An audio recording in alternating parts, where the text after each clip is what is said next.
لا حول ولا قوة إلا بالله العلي العظيم. أعوذ بالله من الشيطان اللعين الرجيم. بسم الله الرحمن الرحيم. الحمد لله الذي علا في توحده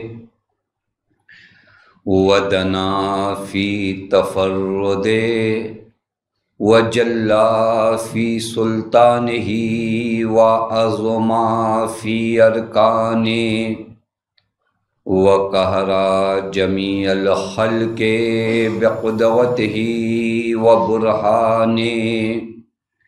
ثم الصلاة والسلام على أشرف الأنبياء والمرسلين حبيب الله العالمين مولا ومولى الثقلين جد الحسن والحسين مولانا أبي القاسم محمد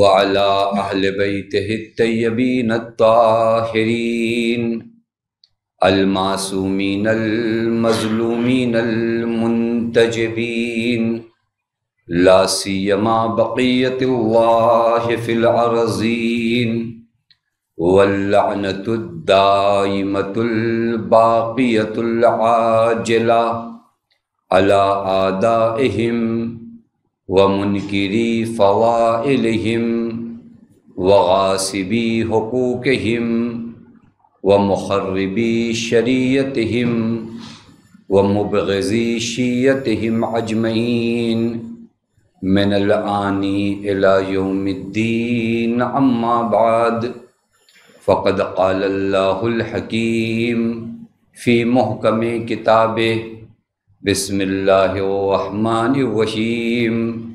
جعلنا منهم أئمة يهدون بأمرنا لما صبروا وكانوا بآياتنا يوقنون. صلوات پڑھیں محمد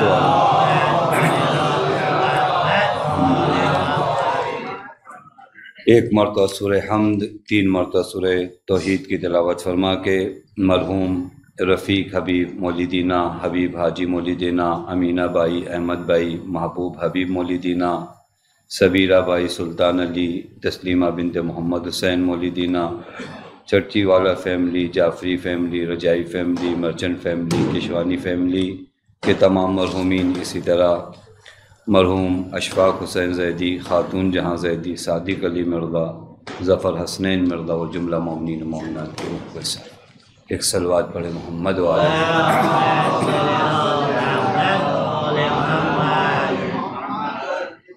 پروردگار عالم کا لاکھ لاکھ شکر ہے کہ اس معبود نے ہمیں اور آپ کو بارگاہ اہل بیت علیہ السلام میں حاضر ہونے کی توفیق عنایت فرمائی. سب سے پہلے ولی نعمت، صاحب عصر، امام زمان اجل اللہ تعالیٰ فیض شریف کے بارگاہ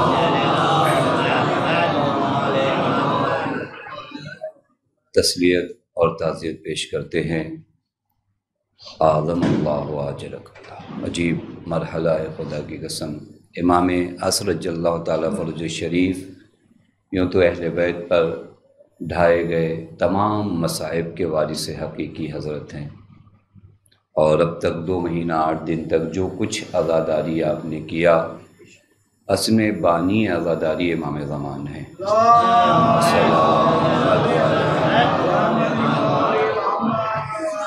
لیکن آج کی شب کچھ الگ شب ہے. شاید آج جب آپ اس ادا خانے پر صدر دروازے سے آ رہے ہوں تو ہماری گنہگار آنکھوں نے نہیں دیکھا ہو، لیکن شال عزا پہنے ہوئے کوئی امام آپ کا استقبال کر رہا ہو کہ زندگی کے اس مرحلے میں ان کے والد کی شہادت کی شب. واقعاً ہم اپنے سے نہیں آئے، ہمیں بلایا گیا.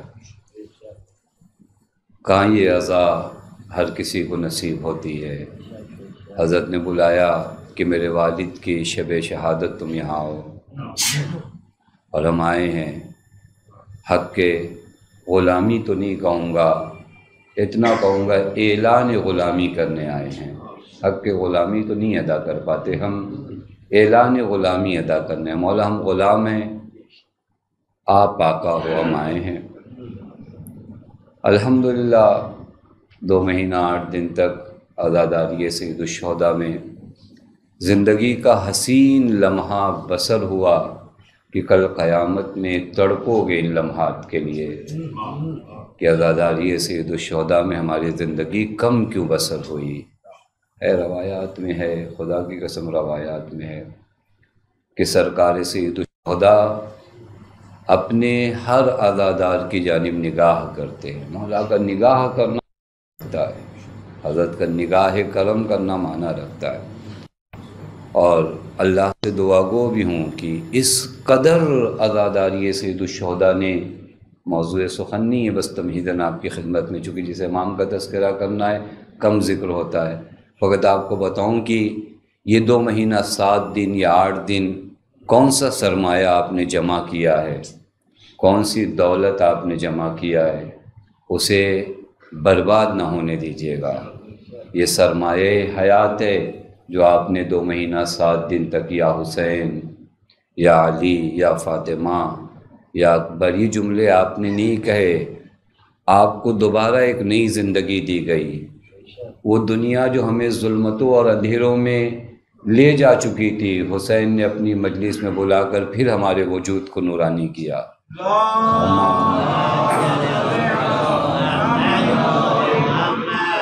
اس قدر نورانی کیا آپ کے وجود کو، اس قدر نورانی کیا کہ امام معصوم فرماتے نفس المحموم لظلم نہ تسبیح۔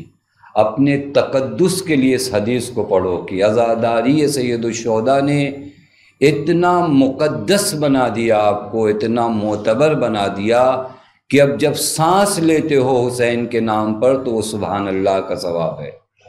یعنی یہ رنگ الہی، یہ رنگ خدائی جو 2 مہینہ 8 دن میں اس قدر قرب خدا آپ کو حاصل ہوا۔ بندہ جب قرب خدا کی معراج پہ پہنچے نا تو نہ اس کے لمحات عبادت بن جاتے ہیں بلکہ اس کی سانسیں بھی عبادت بن جاتی ہیں۔ اور اس قدر تقدس اور اس قدر مقدس عزاداری سید الشہداء نے ہمیں بنایا ہے۔ اب کوشش یہ کیا جائے کہ یہ نور پورے سال باقی ہو، اور یہی وہ نور ہے جو عزاداری میں آپ کو ملا ہے امام معصوم کے ساتھ چلنے کے لیے۔ بازوؤں میں بہتوں کی طاقت تھی، ولی خدا کے ساتھ نہیں آ پائے۔ جب دل نورانی ہوتا ہے تو انسان حجت خدا کے ساتھ آتا ہے، اور 2 مہینہ 8 دن تک وہ نور آپ نے پایا ہے۔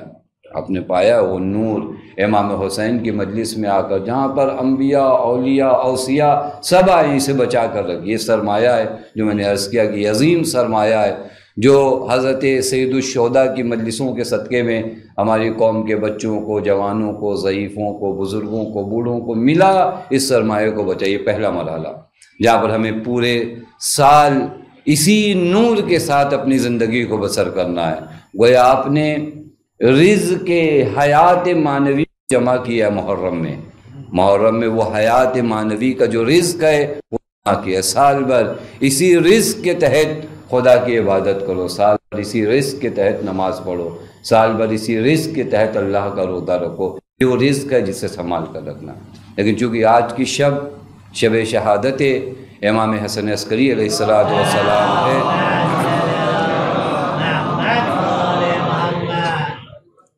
میں آپ کی خدمت میں عرض کروں تھوڑا سے اگر آپ تاریخ کو دیکھیے، چونکہ بعض ائمہ کی تاریخ کو تھوڑا پیچھے جا کر دیکھنا پڑتا ہے کہ کس دور سے امام معصوم ہمارے گزرے ہیں اور کن سختیوں کے دور سے، کن مصائب کے دور سے۔ خدا کی قسم مصائب ائمہ اور فضائل ائمہ کو کبھی آپ ملائیے گا تو ایک ہی نظر آتے ہیں۔ ان کے فضائل بھی دیکھیے، ان کے مصائب بھی اسی وقت ہیں۔ امام کے زمانے کو اگر آپ تھوڑا سے غور فرمائیے کہ اس قدر سخت زمانہ ہے، میں آپ کی خدمت میں عرض کروں اس قدر سخت زمانہ ہے امام کا کہ اگر بازار میں حضرت کا کوئی چاہنے والا حضرت کو سلام کرتا ہے تو رات میں حضرت بلا کے کہتے ہیں کہ ہمیں بازار میں سلام نہ کیا کرو، تمہاری جان کو خطرہ ہے۔ تو فرما رہے ہیں یعنی سخت دور کتنا ہے، اگر راستہ چلتے امام کو کوئی سلام کرے تو امام فرماتے نہیں، حکومت کے جاسوس تمہیں دیکھ رہے ہیں، تمہاری جان کو خطرہ ہے، ہمیں راستے، حتیٰ حضرت نے فرمایا تم ہماری جانب اشارہ بھی نہ کرو، تم ہماری جانب اشارہ بھی نہ کرو، چونکہ حکومت کے جاسوس تمہیں دیکھتے۔ مجھے نہیں سمجھ میں آتا، میں امام حسن عسکری علیہ الصلوۃ والسلام کی مظلومیت کو جب پڑھوں تو کہاں سے آغاز کروں۔ خدا کی قسم 2 دن ہفتے میں حضرت کو دارالخلافہ حاضر ہونا پڑتا تھا، 2 دن، جس طرح بلایا جاتا ہے کہ آپ کیا کر رہے ہو کیا نہیں کر رہے ہو، حکومتی دفتر، 2 دن مولا کو بلایا جاتا تھا۔ انہی 2 دنوں میں حضرت کے والے حضرت کی زیارت کرتے تھے، لیکن اتنے مجبور تھے کہ حضرت کام بھی نہیں کر پاتے تھے، اس قدر مجبور تھے۔ دور معمولی دور نہیں تھا امام حسن، اور وجہ بھی تھی۔ آپ کو میں بتاؤں، اگر وجہ بتاؤں تو آپ شاید سوچیں کہ سمجھ میں نہیں آتا، کیونکہ یہی دور شیعوں کی طاقت کا بھی زمانہ تھا۔ یہی دور امام حسن عسکری کا دور شیعوں کی طاقت کا بھی زمانہ تھا۔ اس زمانے میں شیعت ابھر کر سامنے آئی تھی، شیعت کے افراد بڑے، تعداد بڑی تھی۔ آپ کہیں گے کیسے؟ میں آپ کو ایک مثال دوں جو حدیث آپ نے ہمیں سنی ہے۔ ہم نے ہر دور میں تقیہ کیا ہے چونکہ ہماری مظلومیت رہی ہے، لیکن امام حسن عسکری کے زمانے میں وہ مشہور روایت جو آپ سب کو یاد ہے، کون سی روایت؟ علامات المومن 5، مومن کی 5 نشانیاں ہیں۔ اور پھر حضرت نے فرمایا کہ مومن کی نشانیوں میں ایک نشانی 51 رکعت، 52 رکعت نماز، التعفیر بالجبین، مٹی پہ سجدہ کرنا، التختم بالیمین، داہنے ہاتھ میں انگوٹھی پہننا، اور حضرت نے فرمایا زیارت الاربعین، زیارت 40، والجہر بسم اللہ الرحمن الرحیم، اور بلند آواز میں بسم اللہ الرحمن الرحیم۔ میں کہاں کہہ رہا ہوں کہ 11ویں امام کا زمانہ شیعوں کے عروج کا زمانہ ہے، طاقت کا زمانہ ہے، تعداد شیعوں کی بڑی ہے۔ کیوں معلوم ہے؟ نشانیوں کو وہی اجاگر کیا جاتا ہے جہاں آپ طاقت میں ہو۔ توجہ فرمائے، اب تک کہا جا رہا تھا تقیہ کرو، اب حضرت فرمائے نہیں، وہ جو مختصات ہیں مومنین کے ان کا اظہار کرو، وہ جو تمہاری خصوصیات ہیں، جو تمہاری علامات ہیں، ان کو کیا کرو؟ اجاگر کرو، لوگوں کے سامنے بتاؤ کہ ہم کون ہیں۔ کیونکہ اب اس دور سے نکلے، اور کیوں نکلے یہ بھی پوری ایک ہسٹری ہے۔ کیونکہ امام رضا علیہ السلام، بعضوں کو نہیں سمجھ میں آتا، کربلا کے آثار کیا تھے نا، وہ کربلا کے آثار کو آپ ابھی نہیں دیکھو، کربلا کے آثار اسی طرح قیامت تک تمہیں دکھائی دیتے یہ توجہ فرما رہے۔ اس دور سے جب سے کربلا برگزار ہوئی، قیامت تک برکات کربلا اسی طرح جاری و ساری ہے کہ ایک زمانہ ایسا بھی آیا اس مظلومیت کے دور میں کہ امام حسن عسکری نے فرمایا وہ 5 علامتیں جو مومن کی ہیں اس کو اظہار کرو، ورنہ ایک زمانے سے اختناق کا زمانہ تھا، ایک زمانے سے تقیے کا زمانہ تھا، لیکن کربلا نے باطل حکومتوں کے چہرے سے ایسی نقاب کو اتارا ہے کہ مخالف تو ہیں لیکن اظہار مخالفت نہیں کر سکتے۔ توجہ فرما رہے ہیں، مخالف تو ہیں لیکن اب اظہار مخالفت نہیں کر سکتے۔ لہذا یہ زمانہ شیعوں کے عروج کا بھی زمانہ تھا، لحاظ تعداد بہت سی کنٹریز میں، بہت سے شہروں میں شیعہ اچھی خاصی تعداد میں موجود تھے، اور یہی وہ زمانہ تھا جہاں وکلا جو امام کی جانب سے منسوب ہوتے تھے بہت زیادہ شہروں میں منسوب تھے۔ یہ بھی موضوع سخن نہیں، فقط کو بتا رہا ہوں، ایک طرف تعداد ہماری بڑھی ہے لیکن امام کی مظلومیت ہے، امام کی مظلومیت ہے۔ امام تقریباً 2 قید خانے میں، ایک تو سامرا کو آپ شہر نہ کہیے، سامرا خود قید خانہ ہے، سامرا خود قید خانہ ہے، کیونکہ جہاں پہ رکھا گیا ہے وہ ملٹریز کا علاقہ ہے، وہ خود قید خانہ، اس قید خانے کے اندر حضرت قید خانے میں، اور حضرت نے وجہ بھی بتایا، حضرت نے وجہ بتایا کہ یہ اس قدر بنی عباس کے افراد ہم سے خائف کیوں ہیں تمہیں پتہ ہے؟ وہاں پہ حضرت نے خود ریزن بتایا کہ ایک وجہ تو یہ ہے کہ انہیں اتنا یقین ہے کہ جہاں بیٹھے ہیں یہ ان کی جگہ نہیں ہے۔ پتہ نہیں بات واضح نہیں بیٹھے، انہیں اتنا یقین ہے کہ جہاں بیٹھے ہیں یہ ان کی جگہ نہیں ہے، لہذا ہر لمحہ گھبراتے ہیں، ہر لمحہ گھبراتے ہیں کہ کب ہمیں اس منبر سے اتار لیا جائے۔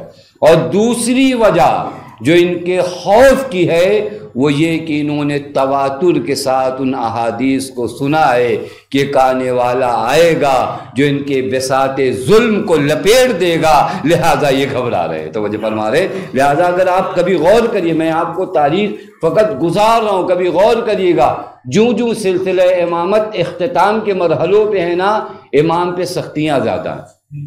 آپ دیکھیے ہمارے بعد کے اماموں کی عمر بہت زیادہ نہیں ہے، جو یہ مرحلہ طے ہوتا جا رہا ہے ویسے ویسے پر سختیاں زیادہ۔ امام جواد کا زمانہ دیکھ لیجئے، امام محمد تقی کا زمانہ، امام علی نقی علیہ الصلوۃ والسلام، ان تمام ائمہ کے زمانے کو اگر آپ دیکھیں، جو کہ دشمن دھیرے دھیرے ان مرحلوں کو طے کر رہا تھا کہ اب وہ منجی عالم بشریت کے آنے کا دن قریب ہے کہ جس کے آنے سے یہ ظلم و ستم کی ساری بساط ختم ہو جائے گی، لہذا دشمن ساری کوشش کر رہا ہے کہ اسے نہ آنے دیا جائے۔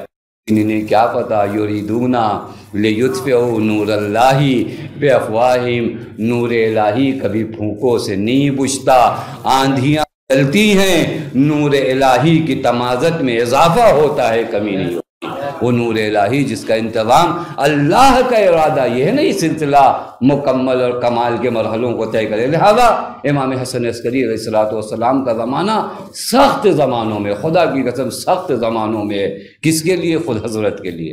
اور اس سخت زمانے میں اگر آپ حضرت کو دیکھیے، حضرت کی جو ذمہ داری، جب تعداد بڑھ جائے تو ذمہ داریاں بڑھ جاتی ہیں، کیونکہ اگر ایک شہر میں آپ کے چاہنے والے ہوں تو کام آسان ہے، لیکن دنیا کے سارے شہروں میں جب چاہنے والے پھیلے ہوں، ان تمام کو وابستہ رکھنا عقیدہ امامت سے سخت مرحلہ۔ یہ تحقیق کی جگہ ہے، کبھی آدمی آ کر سرچ کرے کہ وہ کون سی حکمت عملی تھی جن کی بنیاد پر حضرت نے ان تمام شہروں میں پھیلے ہوئے شیعوں کو عقیدہ امامت پہ باقی رکھا، جبکہ دشمن کی طرف سے ہر ممکن کوشش ہوئی تھی عقیدہ امامت کو مشکوک اور خراب کرنے کی۔ ایک مرحلہ۔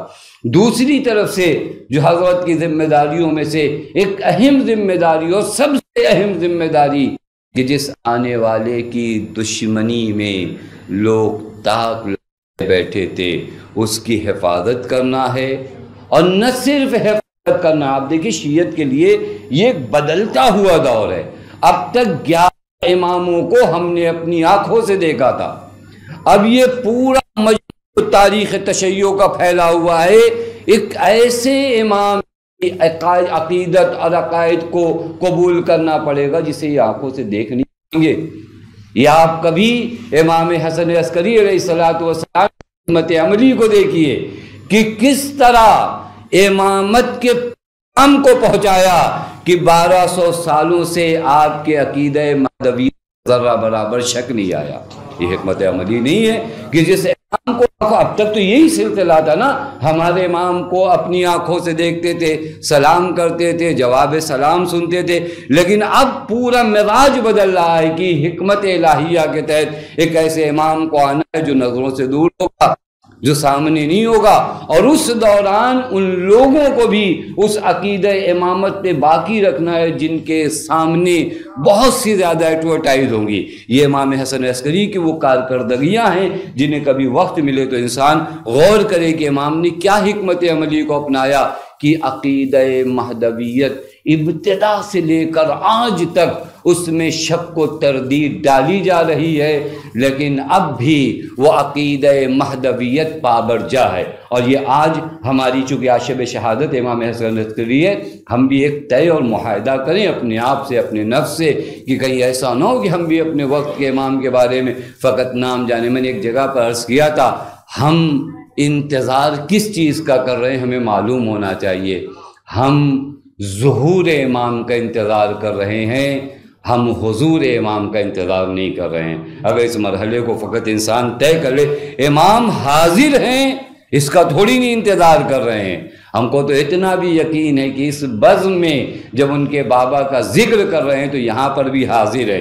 ہم ظہور امام کا انتظار کر رہے ہیں، حضور امام کا انتظار نہیں کر رہے ہیں۔ ہمیں یقین ہے کہ ہم جو باتیں کر رہے ہیں وہ سن رہے ہیں، ہم جو کر رہے ہیں وہ حضرت دیکھ رہے ہیں۔ یہ مرحلہ ہے جو امام حسن عسکری کی شہادت کے دن انسان طے ہونا چاہیے کہ کس طریقے سے امام حسن عسکری نے عقیدہ مہدوی کو دوسروں تک منتقل کیا، اور وہ قومیں جو دور در اور اتنے اسباب تھے نا ظاہری، خدا کی قسم میں نے بتایا رابطہ کتنا کم تھا کہ حضرت کوئی سلام بھی نہیں کر سکتا تھا، حضرت منع فرماتے تھے کہ نہیں ہمیں سلام نہ کرو، حضرت جانب کوئی اشارہ بھی نہیں کر سکتا تھا، حضرت منع فرماتے تھے کہ اگر تم نے ہماری جانب اشارہ کیا تو تمہاری جان کو خطرہ ہے۔ اب ایسے اختناق کے دور میں، ایسے پرآشوب ماحول میں آپ کے امام نے کیا کیا؟ جو آپ سلسلہ امامت کا وہ حقیقی پیغام پہنچا جسے لے کر رسول اکرم آئے تھے۔ یہ جگہ نہیں ہے کہ انسان یہاں پر کبھی اسٹڈی کرے، کبھی تیاری کرے، کبھی سوچے اپنے امام کے بارے میں کہ وہ کون سی حکمت عملی امام نے اپنایا تھا، لیکن یہ بھی موضوع سخن نہیں، یہ باتیں ہیں جو آپ کی خدمت کہ کبھی انسان غور کرے۔ میں آج کی اس مجلس میں جو آپ کی خدمت میں عرض کرنا چاہ رہا تھا، کبھی ہم آئیں اپنے ائمہ کی بارگاہ میں، دیکھیے ہم لوگ اگر مکرم ہیں، میں ایک جملہ کہوں آپ کی خدمت میں، چونکہ ایام عزا کے آخری دن ہیں، ہم لوگ اگر مکرم ہیں، ہم لوگ اگر محترم ہیں، تو نہ اپنے منصب کی وجہ سے، نہ اپنے مقام کی وجہ سے، نہ اپنی دولت کی وجہ سے، ہمارا عند اللہ خدا کے نزدیک مکرم بننے کا فقط ایک راستہ ہے کہ اہل بیت سے وابستہ ہو۔ تو یہ فرما رہے ہیں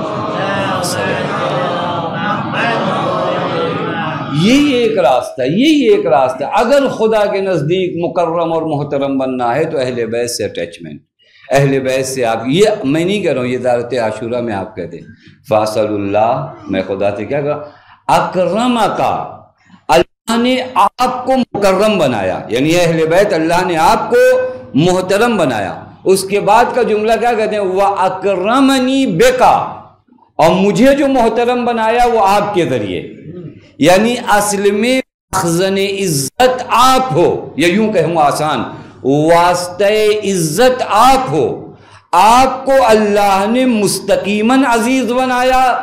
اب کائنات میں جسے بھی عزیز بننا ہے وہ اگر آپ سے وابستہ ہے تو عزیز ہے، وگرنہ ذلیل ہے۔ تو وہ جو فرما رہے ہیں اگر آپ سے وابستہ ہے تو عزیز ہے۔ یہ مرحلہ اس وجہ سے عرض کیا کہ ہمیں معلوم ہونا چاہیے کہ ہماری عزت، ہمارا احترام، ہمارا اکرام عند اللہ جو بھی اعتبار آپ رکھتے ہو صرف اس وجہ سے رکھتے ہو کہ آپ اہل بیت سے وابستہ ہو۔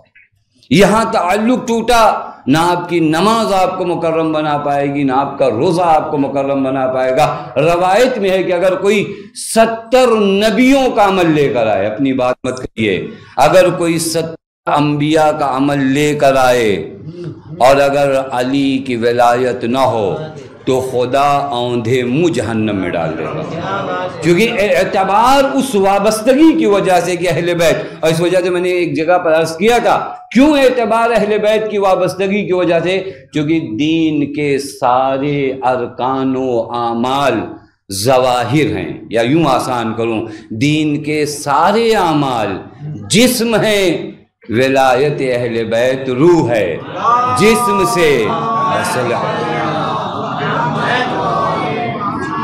ایک صلوات اور پڑھیں محمد و آل محمد۔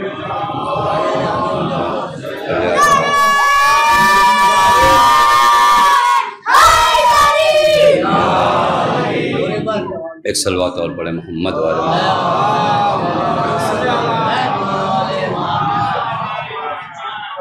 یہ سارے اعمال جو آپ انجام دیتے ہیں جسم کی حیثیت رکھتے ہیں، جسم سے روح کو نکال دیجئے، اس جسم کا کیا ہوتا ہے، کہتے ہیں اس کو مٹی کے حوالے کر دو، کیونکہ اگر یہ جسم بغیر روح کے بہت دنوں تک رہا تو بیماری پھیلائے گا۔ اب شاید اس معنی کو سمجھیے جو حسین ابن علی نے کہا وَعَلَى السلام اِذْ قَدْ بُلِيَتِ الْأُمَّةُ بِرَاءٍ مِثْلَ یزید، ایسے اسلام فاتحہ پڑھ دو جس اسلام کی زمام کو یزید کے ہاتھوں میں دے دیا جائے، یعنی وہ اسلام توہین اسلام کا سبب بنے گا، اسلام کی زعامت یزید ابن معاویہ کو دے دیا جائے۔ لہذا یہ وابستگی ہے، میں آپ کی خدمت میں عرض کروں، یہ وابستگی ہے، اسی وجہ سے محترم ہے، اسی وجہ سے محترم ہے۔ ان کے در کے فقیروں کو آپ دیکھیے کس قدر محترم ہے۔ جناب ام ایمن کا وہ واقعہ آپ نے سنا ہے یا نہیں سنا ہے، جب وہ جا رہی ہیں حج کرنے اور ایک ایسے صحرا میں پہنچی، پیاس کا غلبہ ہوا تو کیا واسطہ دیا کہ میرے اللہ میں کنیز زہرا ہوں، میں جانتی ہوں تو مجھے پیاسا اس دنیا سے نہیں جانے دے گا۔ روایت کہتی ہے کہ آسمان سے ظرف آب آیا، یعنی اگر ہم تعجب اس بات پہ کہتے ہیں کہ زہرا کے لیے آسمان سے کھانا کیسے آیا، کنیز زہرا دعا کر دے تو آسمان سے پانی چلا آتا ہے۔ توجہ فرما دیں، یعنی جو کچھ اعتبار ہے ہمارا، میں اس تمام تمہید کو ایک مرحلے کے لیے خدا کی قسم عرض کر رہا ہوں، یہ جو کچھ اعتبار ہمارا ہے وہ اہل بیت کی وجہ سے ہے۔ اب ایک سوال نہیں بنتا کہ اہل بیت ہم سے کیا چاہتے ہیں، سارا اعتبار میرا اہل بیت کی وجہ سے ہے۔ تو کبھی ہم اپنے آپ سے سوال کریں، شب شہادت امام حسن عسکری سوال کریں کہ مجھ سے میرا مولا کیا چاہتا ہے۔ میں نے تو بہت کچھ چاہا اپنے مولا سے، ہم بہت مانگتے ہیں، مانگنا بھی چاہیے، ان کے واسطے سے نہیں مانگے تو کس کے واسطے سے مانگیں، لیکن کبھی غور کیا ہے کہ میرا امام مجھ سے کیا چاہتا ہے، میرا مولا مجھ سے کیا ہے۔ میں شب شہادت عموماً ائمہ کے اس انتظار امام کو پڑھتا ہوں کہ میرا امام مجھ سے کیا چاہتا ہے، امام حسن عسکری ہم سے کیا چاہتے ہیں، ہم سے کیا چاہتے ہیں، غور کرنے کا مقام نہیں۔ حضرت ہمیں کیسا دیکھنا چاہتے ہیں، حضرت کی ہم سے ڈیمانڈ کیا، اور جو کچھ چاہتے ہیں ہماری بھلائی کے لیے چاہتے ہیں۔ توجہ فرما رہے ہیں، چونکہ ہم وہ نہیں ہیں جو ان کو بے نیاز کریں، ان کو خدا نے بے نیاز کر دیا، ہماری ضرورت نہیں ہے۔ توجہ فرما رہے ہیں، اور شاید ایک اور بات یہیں پر عرض کروں کہ ہم ہیں جسے آمادہ ہونا ہے، وقت کے امام کو آمادہ نہیں ہونا ہے، اس کو اللہ نے انسان کامل خلق کیا ہے۔ توجہ فرما رہے ہیں، آمادگی ہماری طرف سے، لہذا ہمیں طے کرنا پڑے گا کہ ہم سے ہمارا وقت کا امام کیا چاہتا ہے۔ تو خدا کی قسم، یہ 8 ربیع الاول کی شب میں جو یہ مجلس ہم پڑھ رہے ہیں، ایام رضا کی آخری شب کی مجلس، یہ بہت اہم ہے، کیونکہ آپ کا دل پاک ہے، آپ کا دل غم امام حسین سے نورانی ہے۔ اب موجودہ دور میں ضرورت ہے کہ ہم سوال کریں کہ میرا مولا مجھ سے کیا چاہتا ہے، میرا آقا مجھ سے کیا چاہتا ہے۔ اگر پوری تفصیل کے ساتھ پڑھا جائے تو شاید ایک اشرا ہو کہ امام حسن عسکری ہم سے کیا چاہتے ہیں، اپنے چاہنے والوں سے کیا چاہتے ہیں، لیکن میں کوشش کروں گا وہ متن معصوم جو حضرت کا قول ہے، جو حضرت اپنے چاہنے والوں سے مطالبہ کرتے ہیں، جو چاہتے ہیں حضرت ہمارے چاہنے والے کیسے ہوں۔ چونکہ امام کے زمانے میں ایک چور کو لایا گیا، پکڑا گیا چوری کرتے ہوئے، چور نے دہائی دیا کہ مجھے مت پکڑو، میں امام حسن عسکری کا شیعہ ہوں۔ وہاں پہ کچھ سپاہیوں نے اسے کہا کہ ٹھیک ہے، اگر تمہیں امام حسن عسکری کے شیعہ ہو تو مولوی کے پاس لے کر چلتے ہیں، اگر حضرت نے تائید فرما دیا تو ہم چھوڑ دیں گے۔ لے آئے، حضرت نے فرمایا کون ہو؟ کہا مولا آپ کا شیعہ ہوں، میرا نام یہ ہے۔ حضرت نے فرمایا نہیں، تم محب ہو، شیعہ نہیں ہو۔ تو یہ فرمایا تم محب ہو، محبت کر دو، بہت سے لوگ ہم سے محبت کرتے، ہمارے فضائل ہیں ہی ایسے۔ توجہ فرما رہے، ہمارے فضائل ایسے ہی ہیں کہ اگر دل میں ذرا سی پاکیزگی ہو تو ہمارے فضائل کے سامنے انسان متواضع ہو، کسی بھی مذہب کا ماننے والا ہو۔ لیکن پھر وہاں پر حضرت نے فرمایا تم شیعہ نہیں ہو، تم محب ہو۔ کیوں؟ لأن شیعتنا لتبعون آثارنا، چونکہ ہمارے شیعہ وہ ہیں جو ہماری پیروی کرتے ہیں، ہمارے آثار کو زندہ رکھتے ہیں۔ یہ ایک جملے پہ کبھی توجہ فرمائیں، آثار اہل بیت کیا ہے؟ آثار اہل بیت صداقت ہے، آثار اہل بیت بندگی ہے، آثار اہل بیت دیانت ہے، آثار اہل بیت اخلاص ہے، آثار اہل بیت اپنے رشتہ داروں سے محبت ہے، آثار اہل بیت لوگوں کی نسبت ایک مروت بھرا دل ہے، یہ آثار اہل بیت ہے۔ اور مولا فرماتے انا شیعتنا لتبعون آثارنا، ہمارے شیعہ وہ ہیں جو ہمارے آثار کو باقی رکھتے ہیں، ان کی پیروی کرتے ہیں۔ یعنی اگر کہیں شیعہ معاشرہ ہوگا تو وہاں خلوص ہوگا، وہاں دیانت ہوگی، وہاں ایمانداری ہوگی، وہاں صداقت ہوگی۔ یہی تو آثار اہل بیت ہے نا، یہی آثار اہل بیت ہیں جو مولا ڈیمانڈ کر، ہمارے چاہنے والے ہمارے آثار کو ختم نہیں ہونے دیتے، ہمارے آثار کو، دیانت ان کے ہاں پائی جائے گی۔ اب یہاں پر غور کرنے کا مقام ہے کہ وہ آثار اہل بیت میں ہر جگہ چھوڑوں، میرے گھر میں آثار اہل بیت ہیں یا نہیں ہے؟ کہاں سے پتہ چلے گا کہ اس گھر پر ولایت اہل بیت کی ہے؟ کہاں پر پتہ چلے گا کہ میرے گھر پہ ولایت اہل بیت کی ہے؟ میرے دل پہ حکومت اہل بیت کی ہے، کون بتائے گا؟ قلبی معکم، زیارت میں آپ پڑھتے مولا میرا دل آپ کے حوالے ہے۔ دل کا مطلب سمجھتے، دل حوالے ہے، دل حوالے یعنی دل میرے بدن پہ حکومت کرتا ہے اور میرے دل پہ آپ حکومت کرتے ہو۔ توجہ فرما رہے ہیں، یعنی میرے قلب کی حکومت میرے ہاتھوں پر ہے، میری آنکھوں پر ہے، میری زبان پر ہے، میرے کانوں پر ہے، اور ان تمام کی حکومت میرے دل کی ہے، اور میرے دل پر حکومت آپ کی ہے۔ اب اگر میرے دل پر حکومت امام حسن عسکری ہو تو اس کا اثر میرے ہاتھوں پہ دکھائی دے گا، اس کا اثر میری زبانوں پہ ہوگا، اس کا اثر میری آنکھوں پہ ہوگا، اس کا اثر میرے کانوں پہ ہوگا۔ اس حکومت کو اتنا قوی کر دو دل پر کہ کوئی بھی ابن زیادہ کر اس حکومت کو ہمارے دل سے ختم نہ کر پائے۔ ہمارے دلوں پہ فقط اہل بیت کی حکومت ہے، ہمارے دلوں پہ فقط اہل بیت، یہ اہل بیت کی حکومت ہمارے دلوں پہ۔ لہٰذا ہم ان سے پوچھیں گے مولا آپ ہم سے کیا چاہتے ہو؟ ہم کو کیا فرق پڑتا ہے دنیا ہم سے کیا چاہتی ہے؟ میرے دل پہ حاکم کون ہے؟ میرا ولی نعمت کون ہے؟ میرے اوپر اللہ نے حجت کسے قرار دیا؟ میں اسے دیکھوں گا کہ وہ مجھ سے کیا مطالبہ کرتا ہے۔ امام حسن عسکری ہم سے کیا چاہتے ہیں؟ ڈیمانڈ کیا ہے؟ مولا اپنے چاہنے والوں کو کیسا دیکھنا چاہتے ہیں؟ میں چند روایت آپ کو پڑھوں، ایک صلوات پڑھے محمد وآل محمد۔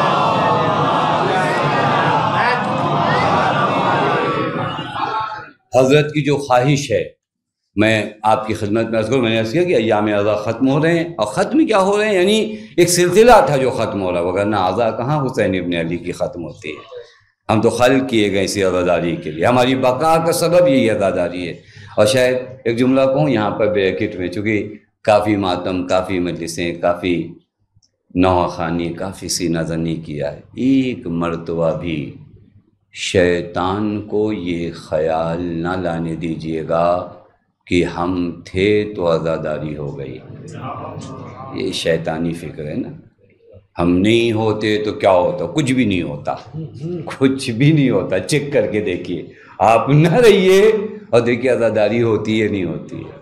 یہ عزاداری آپ نہیں کرتے، یہ آپ کو بلایا جاتا ہے، اس کا انتظام آسمانوں سے ہوتا ہے۔ توجہ فرما رہے ہیں، اس کا انتظام آپ کو وسیلہ دیا۔ وہ حسین ابن علی کے صحابیوں سے سیکھو جنہوں نے آ کر کہا لقد من اللہ بکا، اے میرے مولا ہم کربلا میں آ کر آپ پر احسان نہیں کر رہے ہیں، خدا نے ہم پر احسان کیا جو کربلا میں بلایا۔ لہذا ہر نوحہ خوان، ہر بانی مجلس، ہر خطیب اس چیز کو آ کر عزاداری کے اس آخری دن سے کہے میرے اللہ تو نے شکر ہے تیرا کہ تو نے ہمیں اس لائق بنایا اور ہم سے یہ خدمت لی ہے۔ حسین ابن علی کا ماتم کرنے کے لیے، نوحہ پڑھنے کے لیے اور خطابت کرنے کے لیے بڑی پاک زبانیں موجود ہیں۔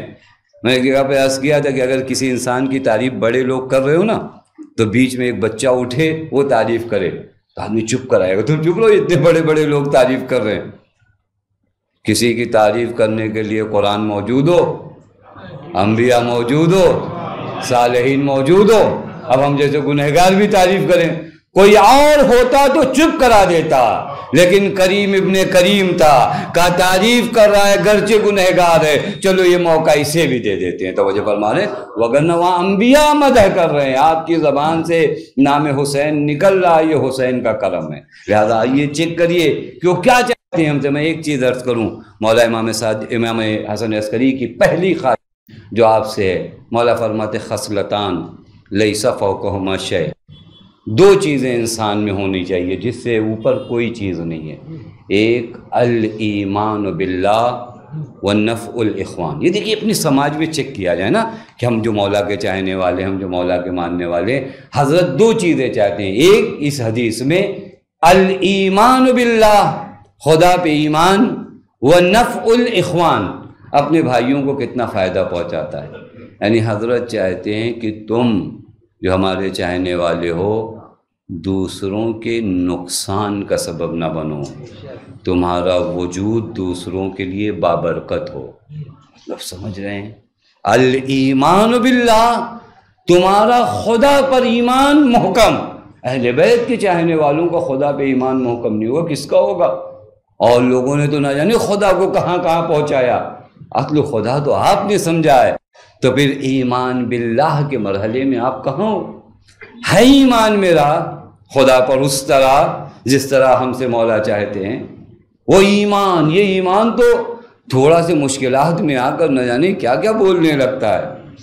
ذرا سی مشکلات آئیں، دیکھیں یہ ایمان باللہ کے مرحلے کو کبھی طے کریے، نہ جانے دن بھر میں کتنے کفریہ جملے کہتے، ایک نعمت اگر چھن جائے، ایک نعمت اگر چلی جائے، ہم ہی تھے، خدا ہمارے لے رہا اور کوئی نہیں ملا تھا۔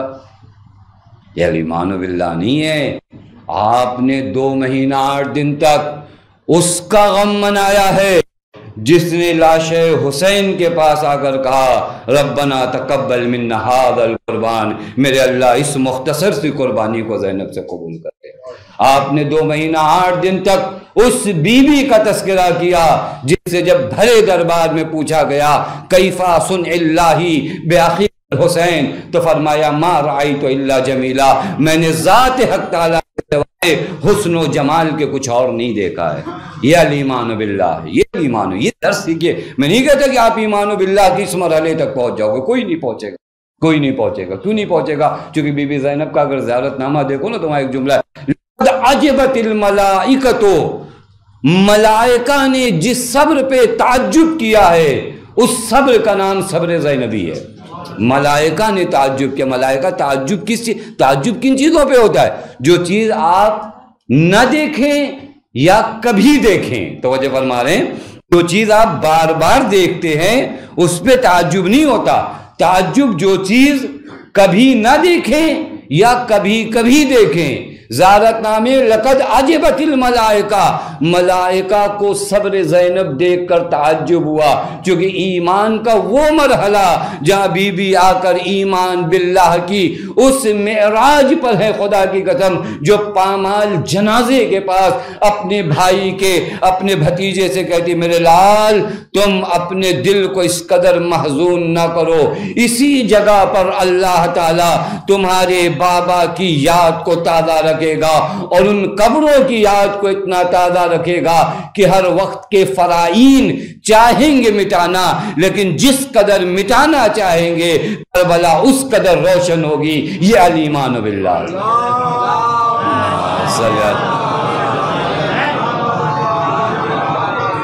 یہ الایمان باللہ ہے۔ مولا چاہتے ہمارے چاہنے والوں کا ایمان مرحلہ طے ہو، کہیں تھوڑی سی مشکلات آ جاتی ہے ہم ڈگمگا جاتے ہیں، اور ایمان بچانا بڑا سخت ہے۔ اس آخری دور میں بہت سخت دور ہے۔ اس دور میں کوشش کی جا رہی ہے، میں اپنے جوانوں سے عرض کروں، کوشش کی جا رہی ہے جوانوں کو نا امید کرنے کی۔ یہ نا امیدی کون سی چیز ہے؟ نا امید کر دینا ایک جوان کو کہ کچھ نہیں رکھا ہے زندگی میں، کہاں جاؤ گے، کیا پڑھ رہے ہو، نہیں تمہارے لیے کچھ نوکری نہیں ہے، کوئی ایسا۔ یہ وہ لوگ ہیں جو اس عالم میں نقصان پہنچا رہے ہیں۔ امید پیدا کرنا سماج میں انبیاء کا کام ہے، نا امیدی کسی سماج میں لے آنا شیطان کا کام ہے۔ توجہ فرمائیں، نا امیدی انسان کو کفر کے مرحلے پہ لے جاتی ہے۔ خدا حکیم ہے، خدا کریم ہے، نا امیدی کس چیز کی، نا امیدی کس چیز کی؟ اور کربلا تو امید کی ایسی جگہ ہے جہاں کربلا سے عظیم امید کی جگہ کوئی دکھاؤ تو مجھے بتاؤ، کہ جہاں پر روز عاشور، جہاں پر سب شہید ہو گئے، وہاں جب حسین ابن علی آئے وقت آخر تو کیا فرمایا؟ استعدوا للبلا، اے بیویوں امتحان کے لیے تیار ہو جاؤ۔ یہ کہا سختیاں ہیں، دیکھیں سختیاں ہونا الگ ہے، ان سختیوں سے نکل کر کامیاب ہونا الگ ہے۔ میں ایک جملہ کہوں آپ کی خدمت میں، آپ کی ذمہ داریاں بند دروازوں کی طرف بھاگنا ہے، خدا خوب جانتا ہے ان بند دروازوں کو کھولا کیسے جائے۔ پتہ نہیں اس مرحلے کو آپ سے، یوسف بھاگے دوڑے ہیں، یوسف کا کام وہ ذمہ داری ہے جو خدا نے دیا ہے، تم جاؤ اس دروازے کی طرف جو بند ہے، کھولنا ہمارا کام ہے، لیکن تم جاؤ تو اس دروازے تک۔ ہمیں پہلے مرحلے میں کہا جاتا ہے وہ دیکھو سامنا دروازہ بند ہے، تم سے کیا فرق پڑتا ہے؟ ایک خدا ہے تمہارے پاس ایسا جو کائنات کے سارے بند دروازے کھول سکتا ہے۔ یہ الایمان باللہ کا مرحلہ طے کرنا پڑے گا۔ مولا فرماتے ہیں لیسا، ان 2 صفتوں سے بڑھ کر کوئی صفت ہے ہی نہیں، ایک ایمان باللہ، اور یہ ایمان باللہ کے دائرے میں ایمان بالرسول آتا ہے، ایمان بولی خدا سے سب آتا ہے۔ اگر میں اس مرحلے پہ رک جاؤں نا، کافی گفتگو ہے۔ ایمان باللہ جن کو نہیں تھا انہوں نے علی کو ولی نہیں مانا، یہ طے ہے۔ خدا پہ ایمان نہیں ہے، کیوں؟ کیونکہ آپ غدیر کا انکار کر کے کیا کہنا چاہ رہے ہو کہ اللہ میاں ہم آپ سے زیادہ سمجھتے ہیں۔ آسان یہی تو ہوا نا بھائی، رسول خدا کی طرف سے یہ جو آیت میں نے پڑھا وَجَعَلْنَا مِنْهُمْ أَئِمَّةً يَهْدُونَ بِأَمْرِنَا لَمَّا صَبَرُوا وَكَانُوا بِآيَاتِنَا يُوقِنُونَ، ہم مقرر کرتے ہیں، یہ ہمارا کام ہے، انی جاعلک للناس اماما، ہم مقرر کریں گے۔ خدا کہتا ہے ہمارا کام ہے، بندے کہتے نہیں ہم بھی کر لیں گے۔ یہ ایمان باللہ ہے، یہ خدا بے ایمان ہے۔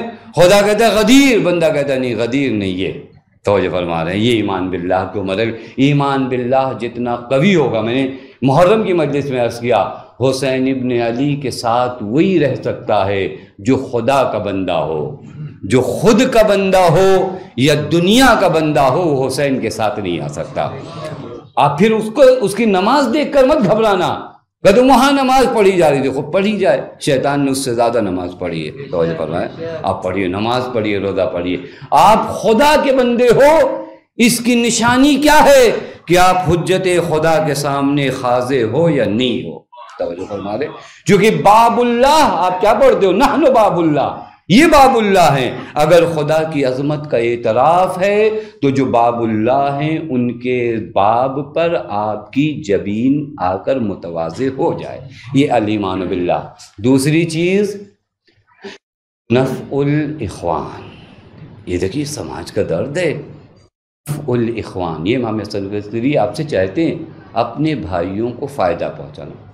لیکن میں خود سے تو نہیں دعویٰ کر سکتا نا، میں آ کر اپلائی کروں نا ان چیزوں کو۔ میں امام سے چاہتا ہوں مولا میں آپ کا چاہنے والا ہوں، آپ کا شیعہ ہوں، حضرت نے میرے شیعوں کو کیا کرنا چاہیے، اپنے بھائیوں کو فائدہ۔ یہ ہے ہمارے سماج میں، ایسا لگے کہ میرا وجود برکت ہو دوسروں کے لیے، میرا وجود باعث نفرت نہ ہو دوسروں کے لیے، توجہ فرما رہے ہیں، میرا وجود باعث اذیت نہ ہو دوسروں، حتیٰ جس سوسائٹی میں میں رہتا ہوں۔ میں نے شاید یہیں پہ حدیث پڑھی تھی، انما شیعۃ علی المتباغلون فی ولایتنا المتحابون فی مودتنا المتغاورون امرنا۔ شیعہ علی ہر کوئی نہیں ہوتا، شیعہ علی کون ہے؟ المتباغلون فی ولایتنا، شیعہ علی خرچ کرنا جانتا ہے راہ ولایت میں۔ کیا خرچ کرتا ہے؟ حیات ہے تو حیات خرچ کرتا ہے، وقت ہے تو وقت خرچ کرتا ہے، فکر ہے تو فکر خرچ کرتا ہے۔ شیعہ علی کو لینے کی عادت نہیں ہوتی ہے، شیعہ علی کو دینے کی عادت ہوتی ہے، توجہ فرما رہے ہیں۔ یہ مرحلہ طے ہونا چاہیے اس قوم، یہ مرحلہ اس پوری قوم میں طے ہونا چاہیے۔ بذل کرنا عادت ہے، ہم ماننے والے ہیں جہاں خود بچے بھوکے تھے یہاں یتیموں کو بانٹ دی گئی، توجہ فرمائیں۔ اس در سے آپ کو کیا سکھا؟ المتغاورون فی ولایتنا المتحابون فی مودتنا، شیعہ علی جو ایک دوسرے سے محبت کرتے ہیں، ایک دوسرے سے محبت کرتے ہیں۔ کیوں؟ محبت کا مرکز کیا ہے؟ محبت کا مرکز ہماری مودت ہے۔ یعنی اگر دو شیعہ علی کے دل میں ہماری مودت ہے تو ممکن نہیں ہے کہ وہ آپس میں نفرت کریں، ممکن نہیں ہے۔ میں اس ممبر سے کہہ رہا ہوں، اگر مودت حقیقی ہے ممکن ہی نہیں ہے۔ میرا اور کنیکشن آپ کا ایک جگہ سے ہے، آپ بھی مودت اہل بیت میں جی رہے ہو، میں بھی مودت ہے، تو مودت کا معنی کیا ہوتا ہے؟ غارت عاشورہ میں پڑھتے ہیں انی سلم لمن سالمکم وحرب لمن حاربکم وولی لمن والاکم وعدو لمن عاداکم۔ مولا میرا نہ کسی سے جھگڑا ہے نہ کسی سے صلح ہے، میری اپنی کوئی مرضی نہیں ہے، آپ کا جو دوست ہے وہ میرا دوست ہے، آپ کا جو دشمن ہے وہ میرا دشمن ہے۔ اگر یہ نعرہ غارت عاشورہ میں لگایا جاتا ہے کہ مولا آپ کا دوست میرا دوست، آپ کا دشمن میرا دشمن، تو پھر سوال یہ ہے کہ وہ بھی مولا کا چاہنے والا، میں بھی مولا کا چاہنے والا، تو ہم دونوں میں نفرت ہے، اس کا مطلب کنیکشن صحیح نہیں ہے کہیں سے۔ تو اس کا مطلب کہیں پہ، چونکہ آپ نعرہ کس چیز کا لگا رہے ہو، انی سلم لمن سالمکم، لہذا شیعہ علی کون ہے؟ نفع الاخوان۔ میں ایک دو مرحلے آپ کی خدمت میں عرض کروں۔ نفع الاخوان کا معنی کیا ہوتا ہے؟ اپنے بھائیوں کو فائدہ پہنچانا۔ یہ وہ لوگ ہیں جو اپنے دشمنوں کو خالی ہاتھ نہیں لوٹاتے۔ ایک شخص ہے یوسف نام کا، ابو یوسف نام کا، امام عسکری کے زمانے میں ہے، یہ شاعر ہے متوکل کے دربار میں۔ اس زمانے کا شاعر آج کے زمانے کے شاعر سے کمپیئر نہیں کریے گا، اس زمانے کا شاعر حکومت کا سب سے بڑا میڈیا شاعر تھا. بڑی بڑی حکومتیں شعراء نے گرائی ہیں. بہت سے ایسے لوگ جو پست اور ذلیل تھے، انہی شعراء نے درہم و دینار کی بنیاد پر انہیں عزیز بنانے کی کوشش کی. شعراء کا کردار اس زمانے میں بڑا عزیز تھا، کیونکہ ہر قبیلے کے اپنا شاعر ہوتا تھا. وہ شاعر کیا پریزنٹ کرتا تھا، کون سا شعر کہتا تھا، اس کو پڑھایا جاتا تھا، سکھایا جاتا تھا. یہ پورا سسٹم تھا. ابو یوسف شاعر ہے بنی عباس کا، متوکل کے زمانے میں. اس نے ایک مرتبہ اردو تاریخ میں ہے، کشف الغمہ میں اس واقعے کو نقل کیا ہے، جس نے ایک مرتبہ ولادت ہوئی اس کے گھر. ولادت کے وقت پیسے کی کمی ہوئی. اس نے اپنے سارے دوستوں کو، شاعر تھا، اپنے سارے دوستوں کو اتنا خط لکھا، کہیں سے جواب نہیں ملا. شاعر کہاں کا ہے؟ بنی عباس کے دربار کا. سب کو لکھا، کہیں سے جواب نہیں آیا. اس کے دل میں آیا. دیکھیے میں نے عرض کیا نا، انسان ایک مرتبہ خالی غور کرے نا تو اہل بیت کے علاوہ کہیں فضیلت نظر آتی نہیں ہے. بقیہ سب سراب ہے. اہل بیت کے علاوہ بقیہ سب جھوٹ ہے، سب جھوٹ ہے. جہاں جاتے وہ سب جھوٹ ہے. زبردستی کے عزیز بنے پھر رہے. اس نے کہا میں نہیں سوچا کہ چلوں امام عسکری کی طرف پہ. کہ میں آیا، لیکن میں نے ایک مدت تک بنی عباس کے لیے شعر کہا تھا. میری ہمت ہی نہیں پڑ رہی تھی کہ حضرت کے گھر کا دروازہ دق الباب کروں. کہ میں آ کر میں نے طواف کرنا شروع کیا حضرت کے در کا. ہمت جٹا رہا تھا، اپنی زبان میں کہا جائے ہمت جٹا رہا تھا کہ کیسے دق الباب کروں. کبھی میں طواف خانہ امام کر ہی رہا تھا. ایک مرتبہ حضرت کا خادم نکلا، مولا نے یہ 400 درہم دیا ہے اور کہا ہے کہ یہ اس مولود نو کے لیے مبارک قرار پائے. اب دیکھیے کون ہے؟ دشمن کے دربار کا شاعر ہے. اگر گھر کا طواف کر لے. یہاں پہ بہت سے درس ہیں. ہم تو انتظار کرتے ہیں کہ ہمارا سگا بھائی بیمار ہوا تو ہم کو کیوں نہیں بتایا، تو ہم مدد کرتے نا. یہ ڈسٹینس کو کبھی چیک کریے گا کہ ہمارا اہل بیت سے فاصلہ کتنا ہے. اب تو حد ہو گئی. ماں باپ کی دوائیں ختم ہو جاتی. کہا بتایا ہوتا تو لا دیتے. کتنی مرتبہ آپ نے بچپنے میں بتایا تھا کہ ہماری دوا ختم ہو گئی ہے. فکر ہونا چاہیے نا. سگے بھائی کو کہتے ہمیں نہیں بتایا، نہیں تو ہم آپ کو بتایا نہیں. یہ آپ کی کمی ہے کہ آپ نے جانا نہیں کہ وہ مشکلات کا شکار تھا. پتہ نہیں بات ہے، دنیا الٹی ہے نا. ہمیں نہیں بتایا. یہ آپ سے سوال ہونا چاہیے کہ آپ کا بھائی مشکلات سے دو چار تھا، یہ اتنا فاصلہ کیسے ہو گیا کہ وہ مشکلوں سے دو چار تھا، آپ کو خبر نہیں ہو پائی. یہاں پر سوال بنتا ہے. یہاں حضرت کے گھر دشمن آیا ہے، فقط طواف گھر کیا، دق الباب بھی نہیں کیا. حضرت نے کہا یہ 400 درہم دے دو. یعنی حضرت نے چاہا کہ اگر یہ شرمندہ ہے تو اس کے چہرے پر شرمندگی کے آثار اور دیر تک باقی نہ رہیں، کہ ہمت نہیں جٹا پا رہا ہے کہ دروازے پہ آ کر دق الباب کرے. کہاں ہے وہ معاشرہ جو اہل بیت کا چاہنے والا ہے؟ حضرت چاہتے نہیں کہ دشمن کے چہرے پر آثار شرمندگی آ جائے، اور حضرت کے چاہنے والے اگر آئیں اور حضرت کے چاہنے والوں کو ذلیل کرنے کی کوشش کریں تو فاصلہ نہیں. یہ نفع الاخوان، خدا کی قسم یہ مالی مدد ہے. لیکن میں یہیں تک نہیں رکنا چاہتا. میں اگر اس مرحلے میں آپ کو بیان کرتا، اپنے بھائیوں کو فائدہ پہنچاؤ.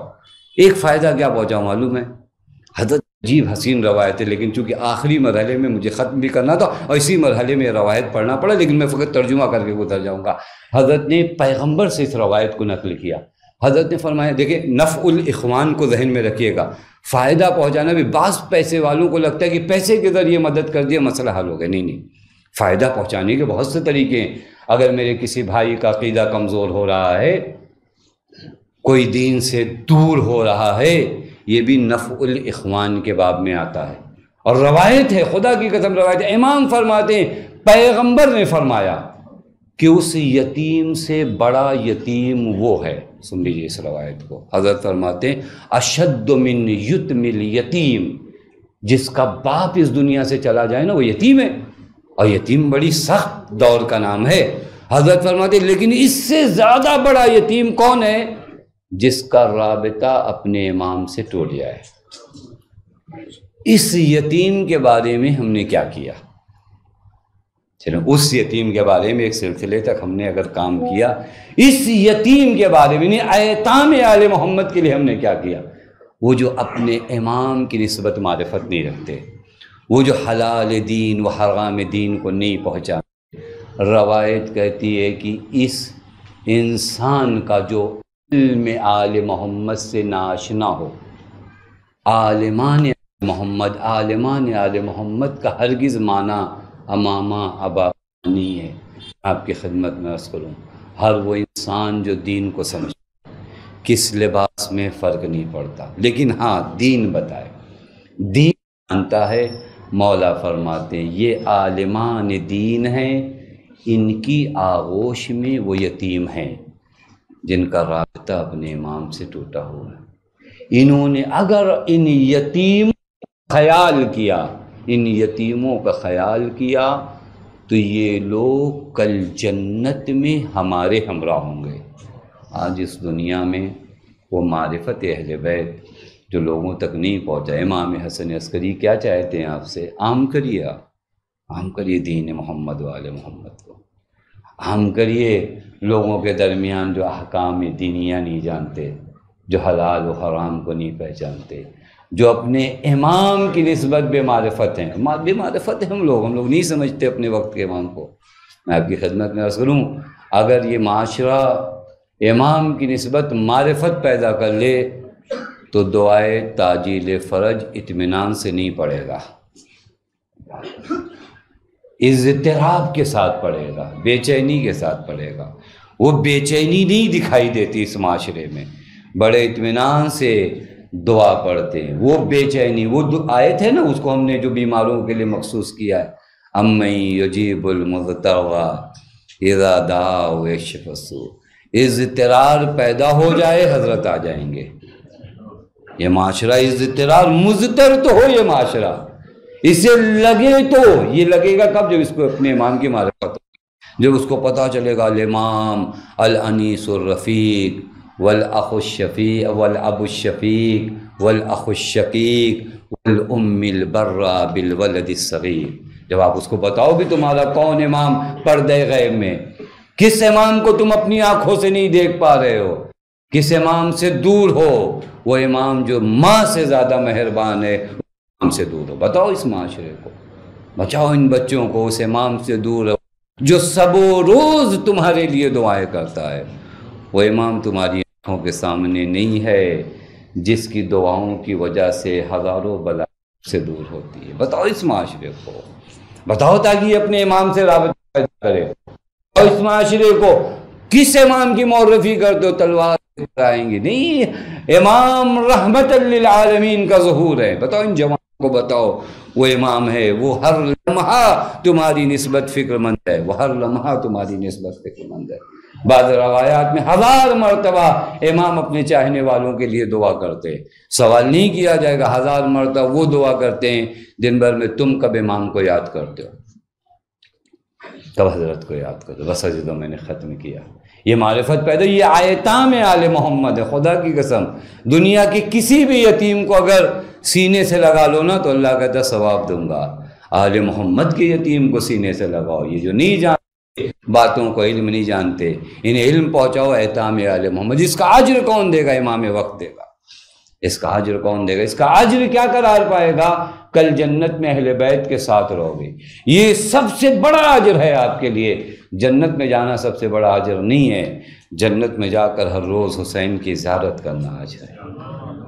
بہت لوگ جنت میں جائیں لیکن حسین کی زیارت بعض روایات میں 70 سالوں کے بعد ایک مرتبہ نصیب ہوگی، لیکن بعض ہیں جو ہر روز حسین کو دیکھیں گے۔ بس عزیزو، پرسہ دینے آئے ہو وقت کے امام کو،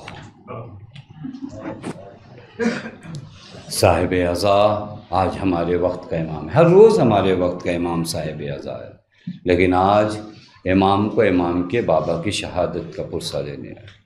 کس قدر مظلومیت، میں امام حسن عسکری کی مظلومیت آپ کی خدمت میں ذکر کروں۔ باپ جب اس دنیا سے جانے لگے نا، آپ صاحب اولاد ہو تو بچے چھوٹے ہوں تو ہر لمحہ فکر مند ہوتا ہے میرے بچے کا کیا ہوگا۔ اور بھی بچہ جب ہر طرف سے مورد حملہ قرار پائے، ہر طرف سے مورد حملہ قرار پائے، روایت کہتی ہے جب امام کو زہر دیا گیا نا، امام نے فرمایا مجھے پانی دیا جائے، چونکہ زہر کا اثر اتنا تھا کہ امام کو پیاس لگ رہی تھی۔ امام کا خادم کہتا ہے میں امام کی خدمت میں پانی لے کر گیا نا، اور امام کو میں نے دیا تو امام کے ہاتھ کانپ رہے تھے، پانی پیا نہیں جا رہا تھا۔ اللہ نہ کرے وقت آخر باپ پر ایسا غم آ جائے اور ایسی مصیبت آ جائے کہ باپ موجود ہو لیکن دیکھ نہ پا رہا ہو، برابر مصلحت ہے۔ ایک جملہ فرمایا کہ میرے بیٹے کو بلا دو، میرے بیٹے کو بلا دو۔ خدا کی قسم روایت کہتی ہے امام وقت آئے، آنے کے بعد امام وقت سے ایک جملہ کہتے ہیں، یا سیدہ اہل البیت، اے اہل بیت کے سردار، اس کے نلما، میرے لال مجھے پانی پلا دو۔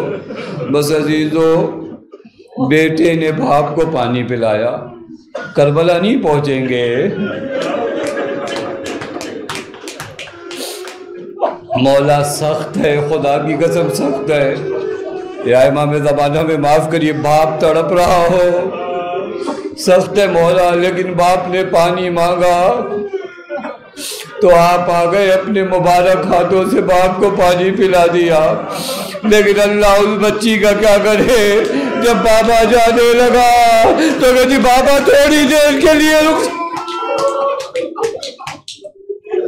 مولا آپ نے اپنے بابا کو پانی پلایا نا، کربلا میں ایک 4 سالہ ہے، جب ذوالجلال لوٹ کر آیا نا تو ایک جملہ فرماتی ہے، یا جواد ابی، اے میرے بابا کی سواری، مجھے بس اتنا بتا دے، جب میرے بابا کو ذبح کیا گیا تھا پانی دیا گیا تھا یا پانی نہیں دیا گیا تھا؟ ارے کون بتائے بی بی، ارے شبر کا خود خنجر تھا تیرے بابا۔ خدا ان آوازوں پہ اپنی رحمت نازل کرے، خدا کی قسم نہیں پتا وقت کا امام یہی پر موجود ہے، اس کے بابا کی مجلس کرنے آئے ہو نا، ارباب اعظم بڑا سخت مرحلہ ہے، اگلے سال کون رہے کون نہ رہے۔ میں ایک جملہ کو، آپ کے آنسو نکل رہے، ایک جملہ کو بی بی زہرا کو مخاطب کرو، بی بی عزاداری کیا، لیکن بی بی ہمیں یقین ہے ہم سے خطائیں ہوئی ہے، بی بی ہم خطاؤں کا مرکب ہے، بی بی ہم کیا کریں، لیکن آپ کریمہ ہو بی بی ہمیں معاف کر دینا۔ بی بی ہمیں یقین ہے حق کے گریہ تو ہم ادا نہیں کر سکتے، لیکن بی بی کبھی کبھار ایسا بھی ہوا ہوگا جہاں آپ موجود رہی ہوگی، ہم دیر میں آئے ہو، بی بی اسے بھی معاف کر دینا۔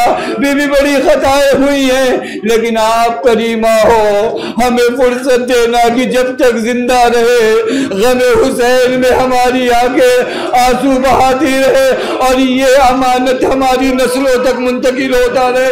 بزر باب ادا، باپ کی شہادت کی خبر ملنا بڑا سخت ہے، لیکن بی بی نے کہا ذوالجناح میں تجھ سے نہیں پوچھوں گی میرا بابا شہید ہوا یا نہیں شہید ہوا، مجھے پتا ہے میرا بابا شہید ہو گیا، بس مجھے اتنا بتا دے پانی پلایا گیا یا پانی نہیں پلایا گیا۔ بزر باب ادا، باپ پانی نہیں پلایا گیا۔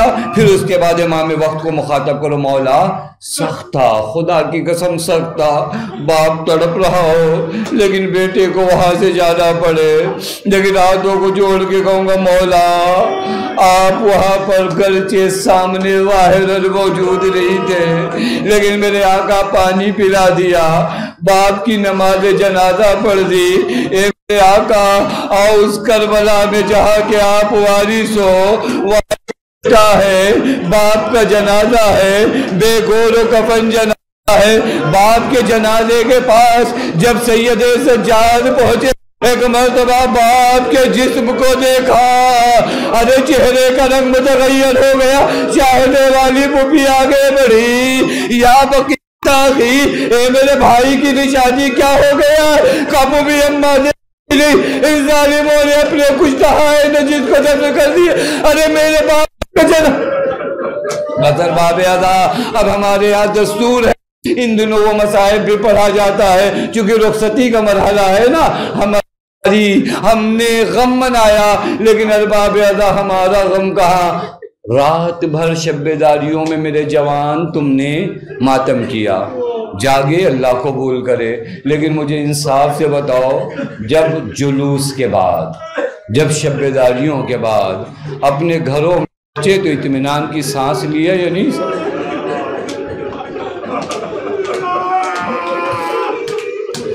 اللہ ایک بچی ہے، تم نے یا حسین کہا، تمہارے رخساروں پہ کسی نے تماچے نہیں مارے، تم نے یا حسین کہا، تمہیں دلے کسی نے نہیں مارے، مجلس میں روتے روتے بے حال ہوئے تو کسی نے گلے لگا لیا، لیکن ہائے بچی جیسے جیسے بابا کو روتی تھی ویسے ویسے دلے مارے جاتے تھے۔ بس عزیزو، قافلہ کربلا آیا شام کے زندان سے چھوٹ کر، میں مصائب یہی ختم کر دیتا، لیکن مولا کی شب شہادت بھی ہے، ایام عطا کا آخری دن ہے، اس سے زیادہ میں مصائب نہیں پڑتا، لیکن آپ کی آنکھوں سے چند قطرے اور نکل جائے، پتہ نہیں میں زندہ رہوں یا آپ نہ رہے، کون رہے کون نہ رہے، یہی عشق ادا ہے جو ہماری بخشت کا سہارا ہے۔ معلوم ہے مرحلہ کیا ہوا؟ شام کے زندان سے قافلہ کربلا آیا۔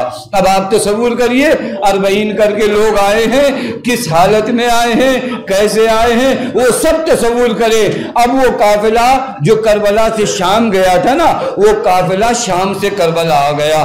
اللہ، جب 2 محرم کو یہ قافلہ آیا تھا تو اکبر موجود تھے، عباس موجود تھے، حسین موجود تھے، لیکن جب 40 کو یہ قافلہ آیا تو نہ اکبر موجود ہے نہ عباس موجود ہے۔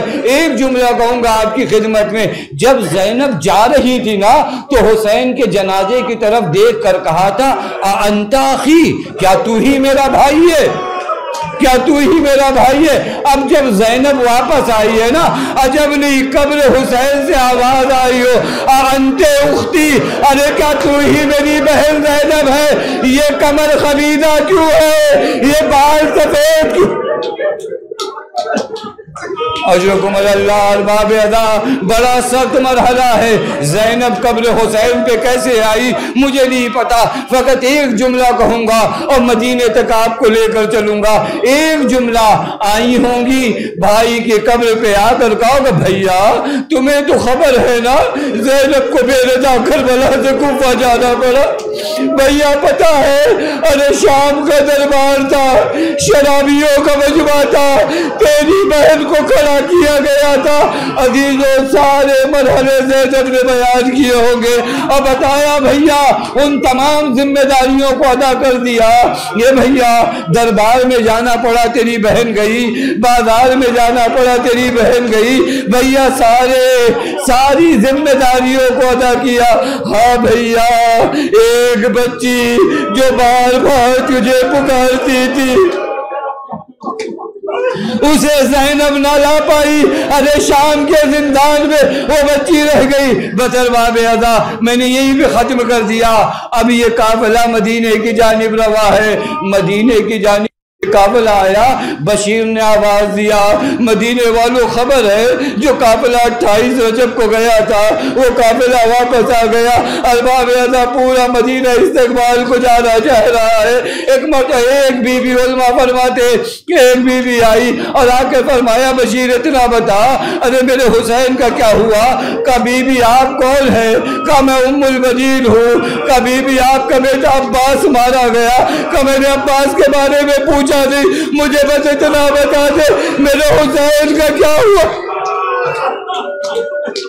میرے حسین کا کیا ہوا؟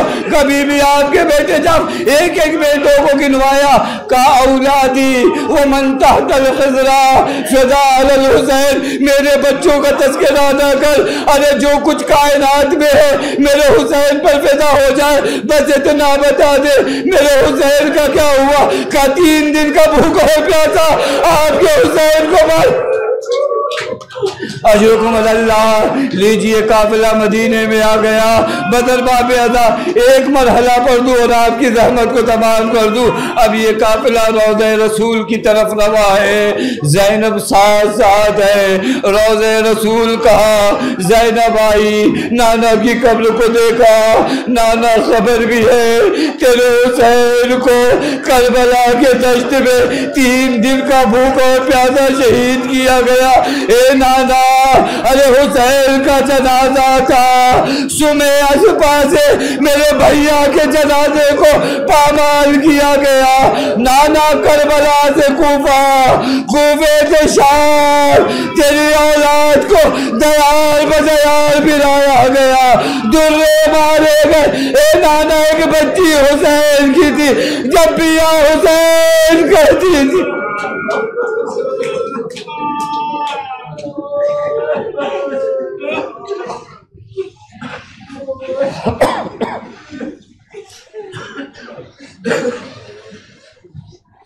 وَسَيَعْلَمُ الَّذِينَ ظَلَمُوا أَيَّ مُنْقَلِبٍ يَنْقَلِبُونَ إِنَّا لِلَّهِ وَإِنَّا إِلَيْهِ رَاجِعُونَ رضا بقضائه وتسليما لأمره